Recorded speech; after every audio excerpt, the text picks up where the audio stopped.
Educatina, el sitio de educación número 1 de Latinoamérica.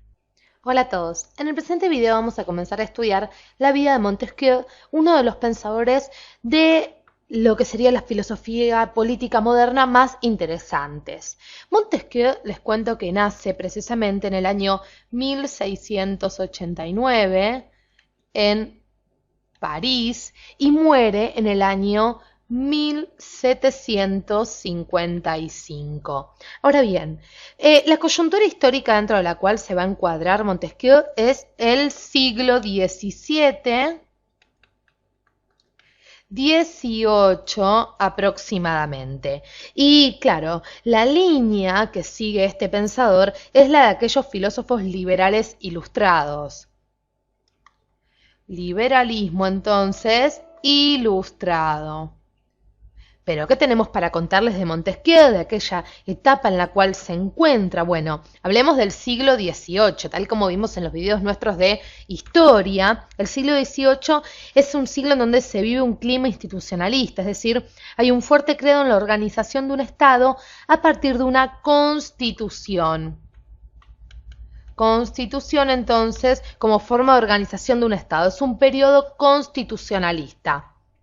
A Montesquieu se lo cataloga entonces como un liberal democrático, un liberal, mejor dicho, aristocrático, muy parecido de alguna manera a Cicerón. Recuerden que nosotros vimos hemos desarrollado el pensamiento de Cicerón en varios de nuestros videos. Y Montesquieu, les comento, vamos a hacer un espacio para ir anotando estas ideas que vamos relatando. Montesquieu de alguna manera va a adherir a esta idea de la política como una cuestión de élite. Para Montesquieu, digamos que él es un creyente de los derechos civiles,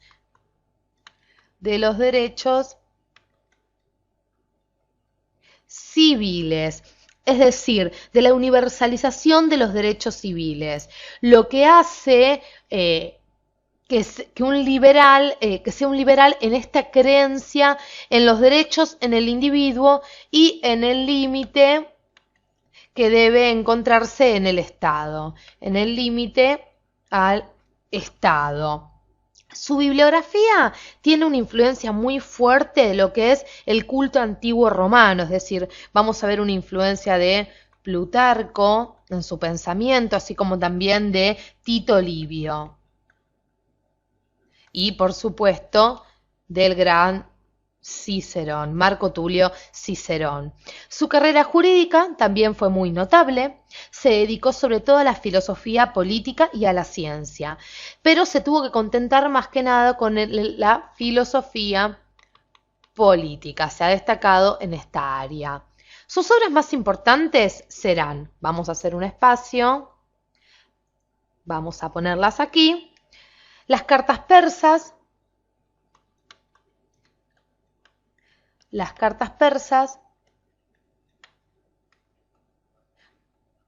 obra del año 1721, y una de sus obras más importantes, El espíritu de las leyes, obra que vamos a estudiar en los siguientes videos. Cuando hablamos del espíritu de las leyes, hablamos del año 1748. Por ende, sigan viendo nuestros videos, que a continuación estudiaremos las ideas principales de esta obra, El espíritu de las leyes de Montesquieu. Para ver la continuación de este tema, Educatina te recomienda que veas el siguiente video.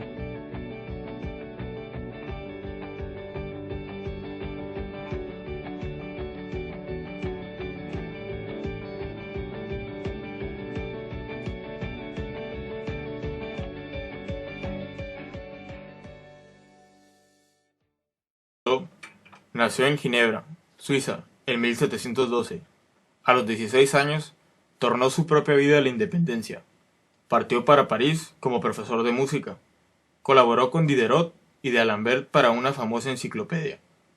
También conquistó el premio de la Academia de Giraud, a los 38 años, con su discurso sobre las ciencias y las artes. Publicó varios libros, entre ellos El contrato social, que inspiró a la Revolución Francesa, y Emilio, considerado como una de las obras más revolucionarias de la pedagogía por sus ideas radicales y el disgusto de otros, como Voltaire. Jean-Jacques viajó para Inglaterra, abrigado por David Hume, dedicado sus últimos tiempos a la autobiografía, y falleció a los 66 años en Herméneville, Francia, en 1778.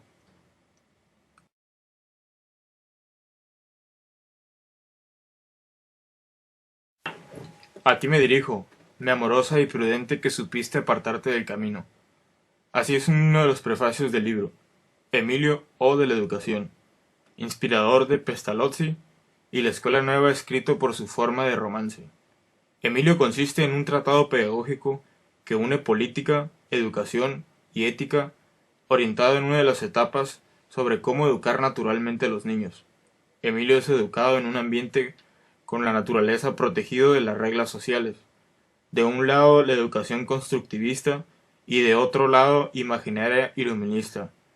Declara la creencia de la educación reveladora como un punto de transformaciones sociales. Emilio representa a la especie humana en su potencia y virtud, educado para vivir en compañía de Sofía, y con otros en sociedad libre y democrática. Lanzado en 1762, el libro de Emilio tomó su paradigma en la educación tradicional. Insiste el elitismo en la educación, manifestando la educación como privilegio y afirmando que es un derecho de todos, criticando la vieja pedagogía de rígida, punitiva, mera transmisora y jerárquica de conocimientos memorizados que trataba a los niños como adultos en miniatura.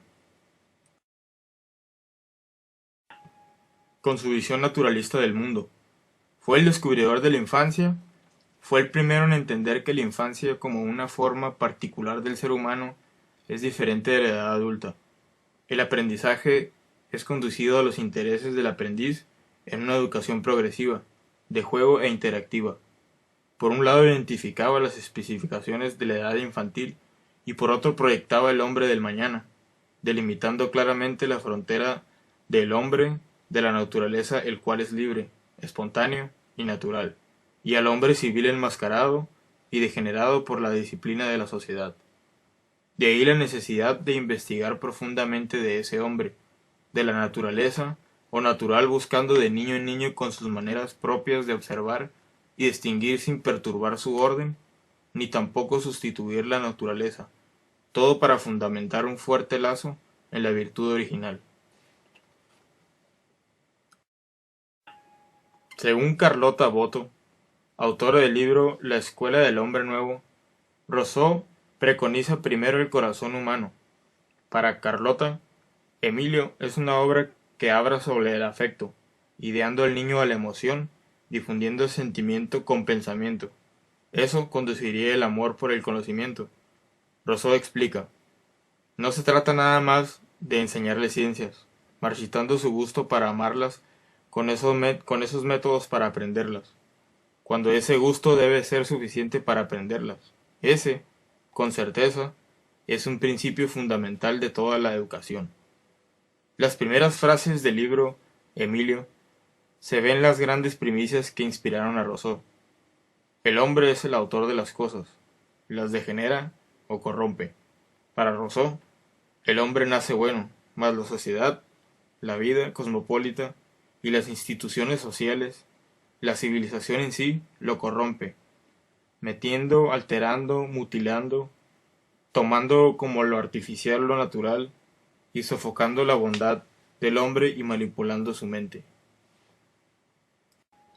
¿Cómo evitar eso? ¿Cómo formar en un hombre que conserve su estructura, su libertad, su autonomía, su compasión con las igualdades creadas del propio hombre? Según Rousseau, fortaleciendo de tal manera su formación en la infancia y adolescencia que a medida que vaya creciendo se consolide en un hombre total, incorruptible, fuerte en el físico, fuerte en el espíritu, el intelecto, la razón y el sentimiento. Sabiendo esto mismo, él no será magistrado, ni soldado, ni padre. Él será primeramente un hombre. Rousseau dice que el hombre es el estado de un arte como hombre formando al hombre con corazón y espíritu, con valores que se distinguen en una carrera militar, eclesiástica o de abogacía, poco importa. Es la vocación del hombre, la naturaleza de la vida humana libere el oficio que le quieren aprender, y para la felicidad de la vida, Rousseau dividió la existencia en el libro de Emilio en 5 fases. Lactancia, hasta los 2 años. Infancia, de 2 a 12 años.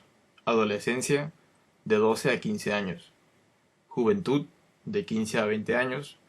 Y la edad adulta, de los 20 a los 25 años. De los 5 libros de Emilio, los 4 primeros tratan de la educación de Emilio y en el último libro, el matrimonio con Sofía. Rousseau considera el periodo del nacimiento hasta los 12 años, que es el más delicado ya que pueden surgir varios desvíos. Es por eso que la educación de ese momento, llamada educación primaria, debe de ser negativa. Eso es, sin deberes, manteniendo, conservando y fortaleciendo las cualidades morales nacidas del niño. Según Rousseau, la educación negativa consiste: no hay nada virtuoso más que en preservar el corazón y el espíritu. En ese periodo el maestro interfiere lo menos posible, estimulando los sentimientos en la búsqueda de experiencia, lo que es importante. Hacer al niño el deseo de aprender, hacer todo sin hacer nada, de ahí la expresión negativa.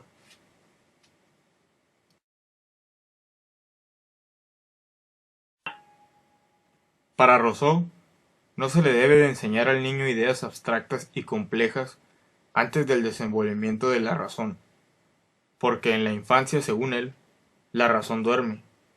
Así, en la primera etapa es cuando el niño tiene necesidades más físicas.